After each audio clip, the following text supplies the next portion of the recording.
Shalom. Hari ini kita akan sama-sama belajar mengenai untuk apa kita menjadi Kristen. Apakah berkat? Boleh. Manusia yang mana tidak memerlukan berkat dari Tuhan Yesus?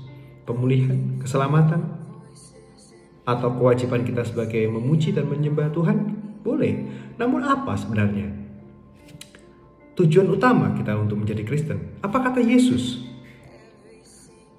bagi kita, orang-orang Kristen? Ada satu frasa ayat-ayat di dalam Alkitab yang diistilahkan dengan amanat agung. Apa itu? Amanat agung adalah suatu pesan terakhir Yesus kepada murid-muridnya saat itu sebelum ia naik ke surga. Ada di dalam Matius 28 ayat ke-19 hingga ke-20. Karena itu pergilah, jadikan semua bangsa muridku, dan baptislah mereka dalam nama Bapa dan Anak dan Roh Kudus, dan ajarlah mereka melakukan segala sesuatu yang telah kuperintahkan kepadamu. Dan ketahuilah, aku menyertai kamu senantiasa kepada akhir zaman. Ini adalah pesan terakhir Yesus. Maka dari itu, kita seringkali mengistilahkan bahwa pesan ini adalah amanat agung, suatu tugas, suatu amanat bagi kita, bagi murid-muridnya saat itu, yang sangat begitu agung, karena ini pesan terakhir yang sangat begitu penting. Justru sebelum Yesus naik ke surga, satu pesan ini yang diberitakan kepada murid-muridnya. Kalau kita bahas di dalam pesan ini, ada 4 kata kerja, yaitu pergilah, jadikanlah murid, ajarlah, dan baptislah.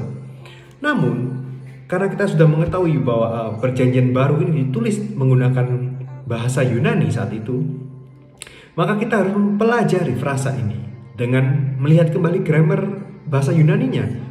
Dari keempat kata kerja, hanya ada satu kata kerja yang menggunakan bentuk grammar yang berbeda.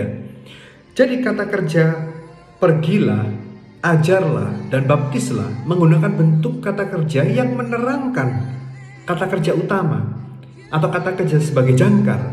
Dan satu kata kerja yaitu jadikanlah murid adalah menggunakan bentuk frasa yaitu kata kerja jangkar.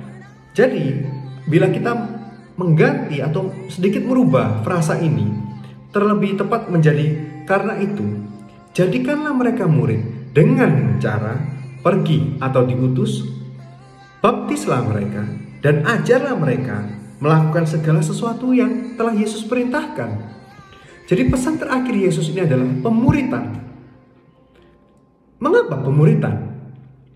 Karena Yesus memesankan pemuritan bagi murid-muridnya saat itu, yaitu rasul-rasul. Maka rasul-rasul pun akan menjalankan amanat agung ini dan menghasilkan murid. Dan murid-murid yang mereka hasilkan pun akan menjalankan amanat agung yang sama dan menghasilkan murid lagi.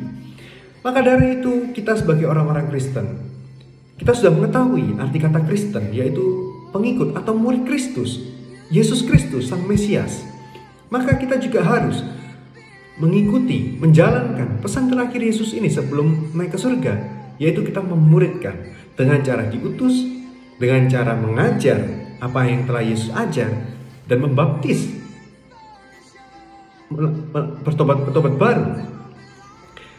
Mengapa kita perlu menjalankannya? Karena kita sudah mengetahui bila seluruh dunia sudah mendengar Injil, maka kedatangan Yesus kedua kali di sanalah terjadi. Dan bukankah itu menjadi kerinduan kita, yaitu kedatangan Yesus yang kedua kali, bumi yang baru, dan kita mengenakan tubuh yang baru bersama Kristus di bumi yang baru tersebut. Mari kita menjalankan amanat agung hanya dengan hal yang sepele, yaitu bersaksi mengenai Yesus. Seperti yang kemarin Sumi sudah menjelaskan, bersaksi juga tidak harus dengan kata-kata. Bersaksi juga bisa menggunakan sikap dan perbuatan. Hal yang sepele ini bila dilihat orang yang belum mengenal Yesus, mungkin mereka tergerak untuk mengenal, dan kita pun sudah menjalankan amanat agung ini yang telah dipesankan Yesus bagi murid-muridnya. God bless you.